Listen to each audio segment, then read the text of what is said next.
Hello everybody, and once again welcome back to How to Guide YouTube channel. Today in this video I'm going to show you how you can reset your password in ESPN app, so make sure you follow my step till the end.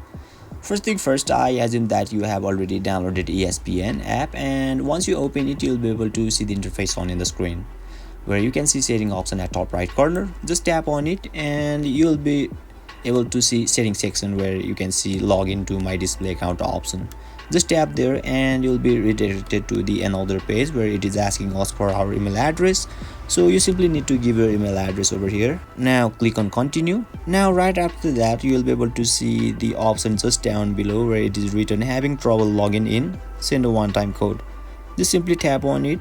ESPN has just sent us verification code where you just need to copy that and paste it over here, and finally click on continue and you'll be able to reset your password. So basically this is how you can reset your password in ESPN, and if you still encounter any issue during this process, feel free to leave a comment and I'll be happy to assist you.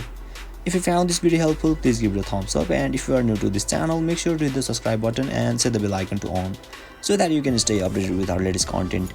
Thank you for watching and I'll see you next time.